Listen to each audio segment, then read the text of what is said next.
नमस्ते। Class 10th के coordinate geometry chapter में आज हम लोग सेक्शन फार्मूला के बारे में पढ़ेंगे। सेक्शन फार्मूला समझते हैं ये होता क्या है, कैसे इसका काम बनता है, किस तरीके से इसको हम यूज करते हैं। इमेजिन कीजिए किसी स्कूल के क्लास 10th में 200 बच्चे हैं और 200 बच्चे को एक साथ क्लासरूम में बैठा करके इंटरेक्ट करना मुश्किल का काम है, आसान नहीं होता है। तो ऐसे कंडीशन में हम लोग क्या करते हैं, उसको छोटे छोटे ग्रुप्स में डिवाइड करते हैं। अब कंडीशन ये है कि हर एक ग्रुप में अगर हमको 40 बच्चे रखने हैं तो टोटल 5 ग्रुप्स बनेंगे और इसी ग्रुप को हम लोग यहाँ पर सेक्शन का नाम देते हैं। आप स्कूल में देखे होंगे डिफरेंट सेक्शंस हुआ करते हैं अलग अलग क्लास में, ठीक वही चीज है सेक्शन फार्मूला। यहाँ पर कोऑर्डिनेट ज्योमेट्री में कोऑर्डिनेट्स के हेल्प से हम लोग सेक्शन फार्मूला के बारे में समझेंगे। तो आइए इसको समझते हैं विस्तार से। क्लास 10th में section formula basically line segment में हम लोग यूज करते हैं, जहां पर कोई एक पॉइंट लाइन सेगमेंट को किसी रेशियो में डिवाइड करता है। लाइन सेगमेंट के एंड पॉइंट्स का कोऑर्डिनेट्स अपने पास होगा और जिस पॉइंट के कारण लाइन सेगमेंट डिवाइड हुआ है फाइनली उसके कोऑर्डिनेट्स को पता करना है। इस चैप्टर में हम लोग लाइन सेगमेंट के इंटरनल डिवीजन के बारे में पढ़ेंगे, जहां पर उसके एंड पॉइंट्स का कोऑर्डिनेट्स दिया हुआ होगा। तो आइए सेक्शन फार्मूला को ड्राइव करते हैं। 2 बेसिक कंडीशन हो सकते हैं। पहला कंडीशन तो यह है कि P एक कोई पॉइंट होगा, कोई भी एक पॉइंट होगा जो लाइन सेगमेंट पर कहीं भी स्थित है और वो पॉइंट लाइन सेगमेंट को m/n के रेशियो में डिवाइड करता है। फिगर से समझिए कि एक कोई लाइन सेगमेंट है AB और उसके बीच में कोई भी एक P पॉइंट है जो m/n के रेशियो में डिवाइड करता है, जहां पर A पॉइंट का कोऑर्डिनेट x1, y1 और B पॉइंट का कोऑर्डिनेट x2, y2 हमने मान लिया।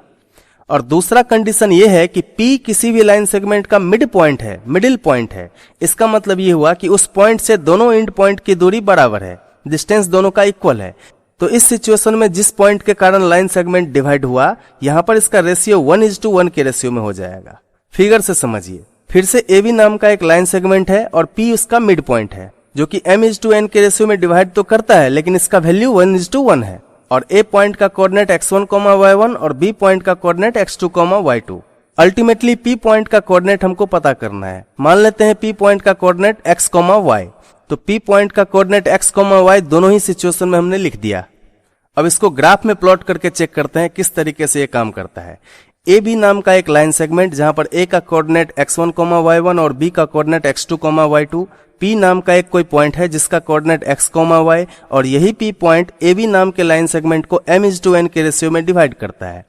अब A, P एंड B तीनों ही पॉइंट से परपेंडिकुलर ड्रॉ करते हैं, x एक्सिस पर भी और y एक्सिस पर भी। तो दोनों ही एक्सिस पर जब हम परपेंडिकुलर ड्रॉ करते हैं तो फिगर कुछ ऐसा दिखता है।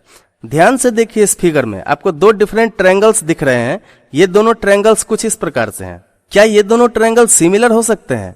बिल्कुल हो सकते हैं। आइए इसको भी सिमिलर करते हैं। So in triangle AQP and triangle PCB, angle PAQ is equal to angle BPC। ये दोनों कोरस्पॉन्डिंग एंगल्स हैं क्योंकि लाइन PC पैरेलल है AQ के।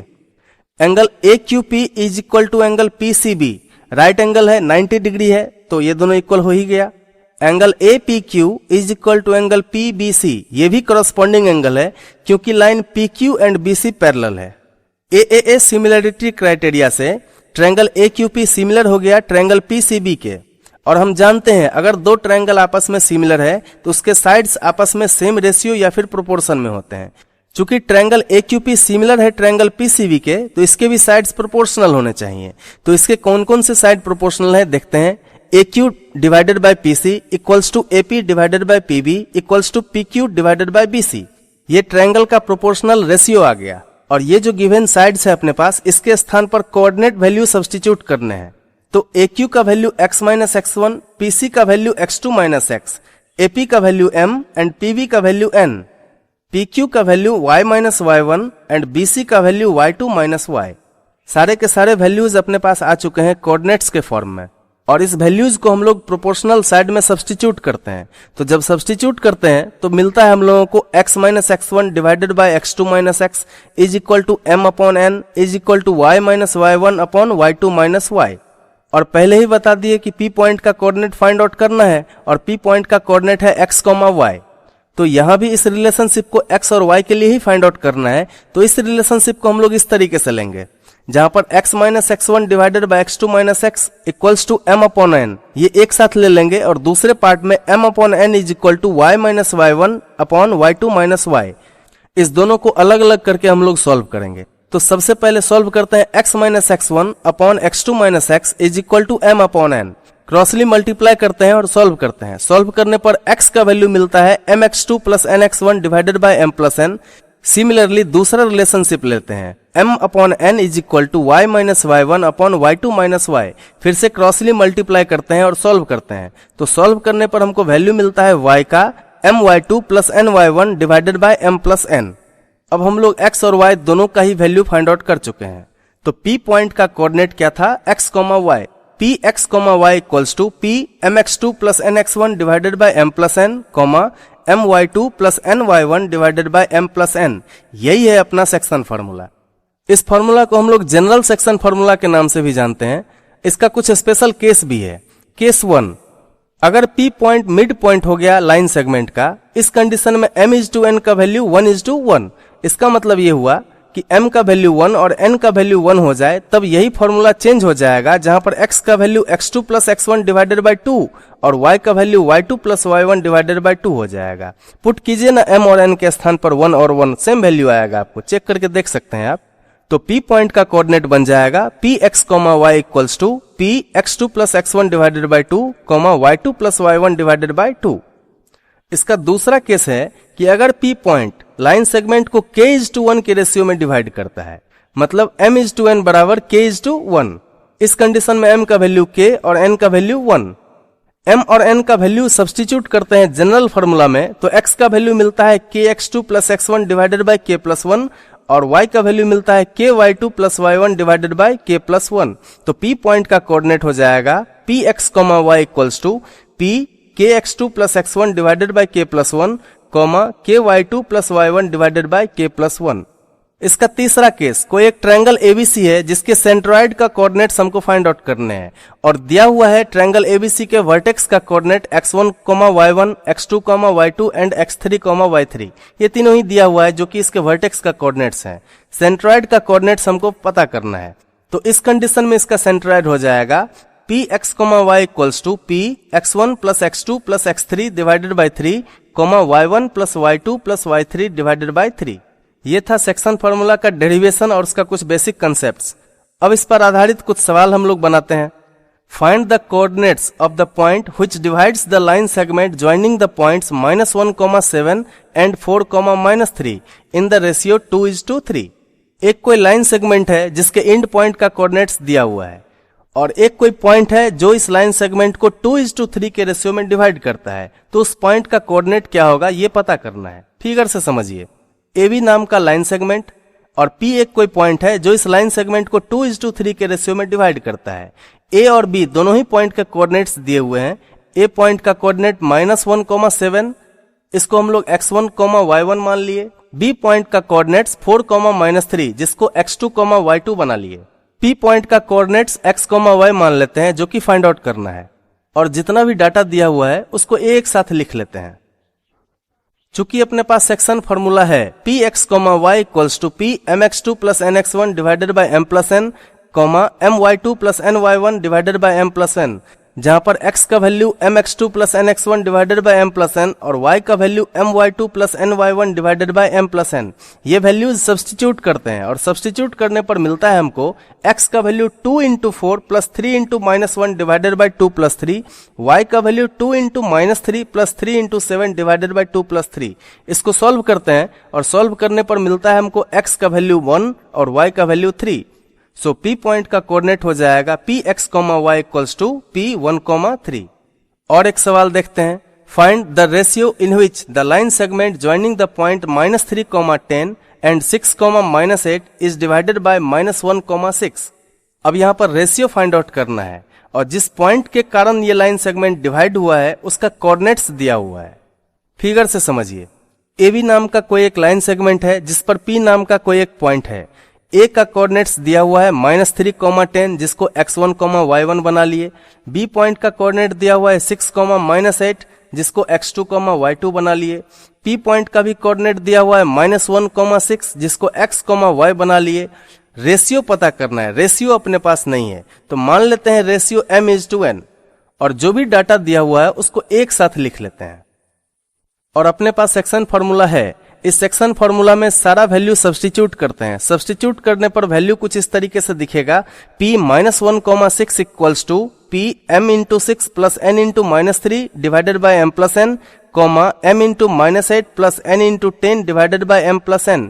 इसको सॉल्व करते हैं, सिंप्लीफाई करते हैं, छोटा करते हैं वैल्यू। चूंकि हम जान रहे हैं अगर x, y equals to a, b हो जाए, इस कंडीशन में x का वैल्यू a और y का वैल्यू b होगा रेस्पेक्टिवली। यहाँ पर हम लोग x कोऑर्डिनेट को कंसीडर करते हैं, तो -1 equals to 6m - 3n divided by m plus n। Crossly multiply करते हैं और सोल्व करते हैं। सोल्व करने पर वैल्यू मिलता है m divided by n equals to 2 divided by 7।